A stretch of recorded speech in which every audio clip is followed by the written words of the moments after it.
Hello. We're going to have what I am going to call a tilted talk.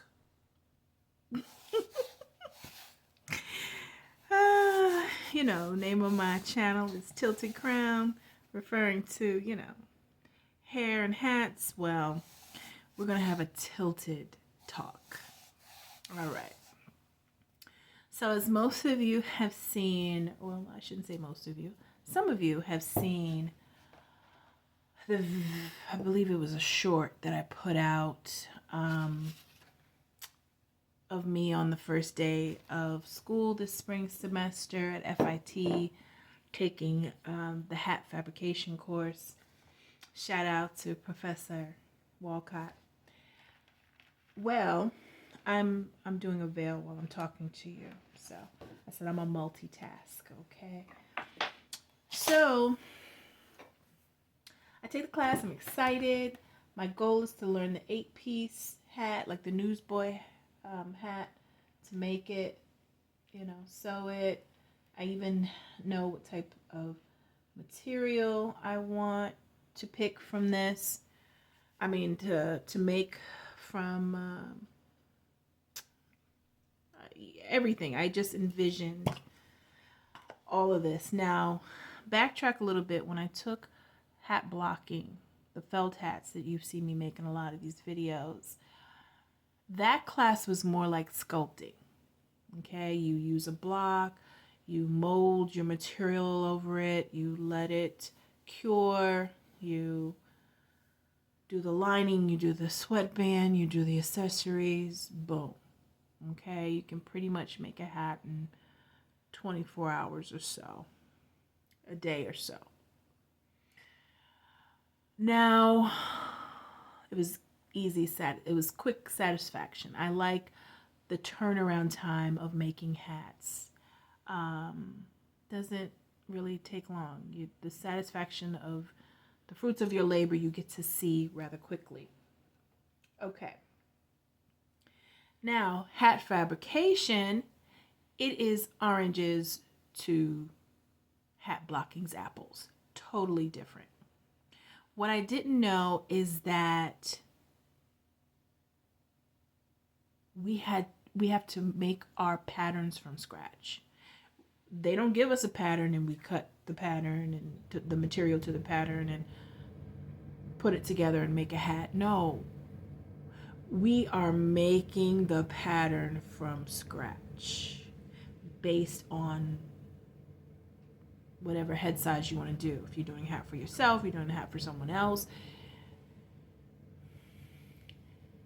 Guys, it was something that I wasn't ready for, because I'm like, oh, this is like really hat designing. This is like, I guess someone who wants to make clothes, they make their pattern from scratch, right? You sketch your design and then you either hand it to a pattern maker if you're already a designer, or if you're a student, you make your pattern yourself.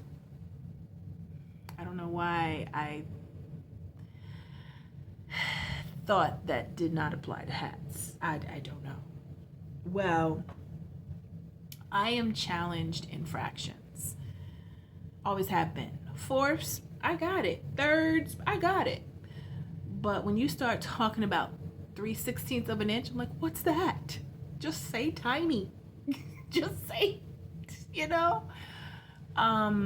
So it was intimidating to me, because now we're dealing with a lot of decimals and fractions, and if you're off, the whole hat can be off and not work.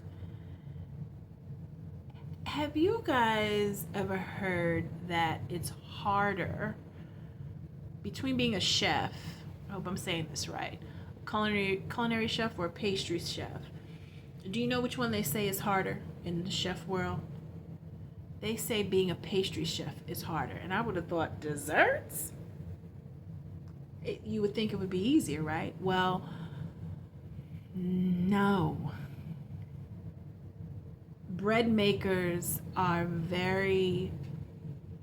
you have to be down to the exact measurement You have to be down to the right amount of timing. All of that has to be. It's a art and science to pastries. It's easier to make steak, to smoke a steak, to marinate a steak.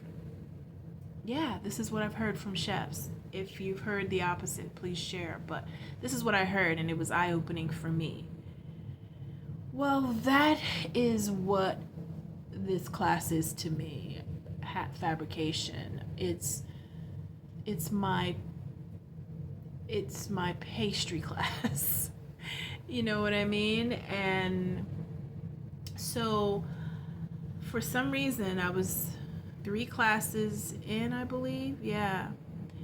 And I was overwhelmed, and the teacher said, I'll get to you. She could tell I was struggling, and I just decided to leave. I said, you know what? I'm going to the registrar's office.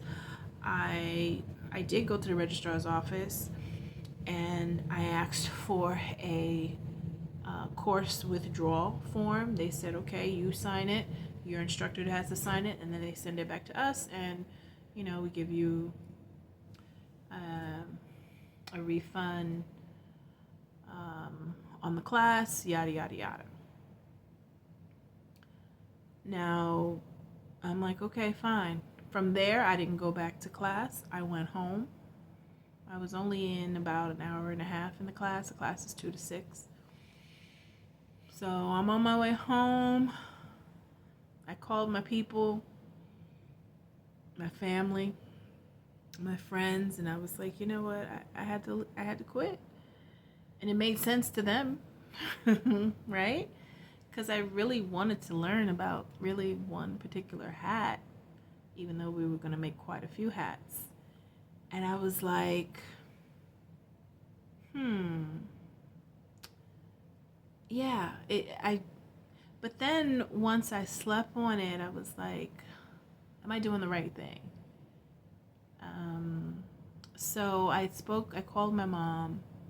Hey mom, if you're watching. And she said something that really stirred my thoughts in a different direction, a more positive direction. She said, I said, Mom, would you quit? What would you do? She says, well, I can't tell you either way. She said, but I do know in life there were a lot of things that I gave up on that I wished I finished. That was it. I was like, you know what? You're right. I don't want to look back on this. It's only 15 weeks of my life of learning, making new discoveries. Don't quit now, right? So when I emailed the instructor, I emailed it to her before I started my deep thinking on it, because I sent it to her that day, the same day that I picked up the withdrawal form. And I didn't check my email right away, my school email. And when I checked it over the weekend, I let the weekend go by. When I checked it on that Monday, she said, I'm saddened. She says, I really think I can work with you. She said, I didn't know anything either before I started doing this. I just jumped into it. I worked on it even though it didn't make sense. I worked on it until it made sense. She said, I think that's going to come. I'm almost sure that's going to come together for you. Most of the students start out the same way as you. And by the end of the class, they get it. So that timing, me waiting to read her email and, having my mom's wisdom of advice, I said, okay, I'm going to give this a good old college try. I said, I guess this is why they call it good old college try. And for some reason, I want to say when I went and I told the instructor, I said, okay, I'm going to give it another go. Thank you for giving me this pep talk, and I'm going to give it another try. So when I went into class the following week, class 4, for some reason, because my mind was open, I didn't have a block up.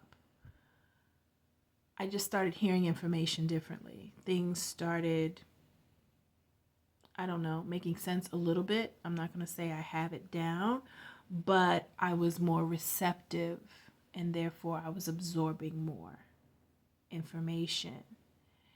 And I was like, okay, we're going to be okay. I'm just going to do everything she says, even though I don't understand it. I'm just hoping this puzzle is going to come together by the time we start sewing it. We're still in the we're still in the pattern making phase. We haven't moved on to putting the fabric to the pattern yet and sewing. So it's still more of the technical part of it. We haven't gotten to the art part of it yet. But I'm happy I did. It felt good. And for some reason, my class members were glad to see me, and I was glad to see them. And I see it and I hear it in the room. I'm not the only one. I felt like the only one at the time that wasn't getting it, but I'm like, okay, based on these questions, I have the same questions. We're all kind of at the same place.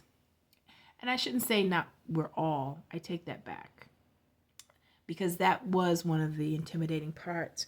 A lot of the students in my class, they are already making clothes. Some of them make the clothes that they're wearing. So they've been around the terminology of sewing and pattern making and so forth. But there's enough people in the class who are also trying to get it like me that I didn't feel completely alone. And I heard that more when I went back for class 4. And I was like, okay.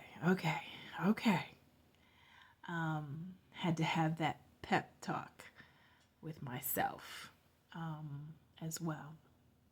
So I'm here to say, don't give up. I'll keep you guys informed. I do plan on finishing the class, and I don't want to regret that I didn't see this through. All right. And if there's anything that you felt like you wanted to give up or did give up, and you picked it back up and you were glad you did, please share it in the comments. I would love to know. All right, guys, have a good one. Until next week.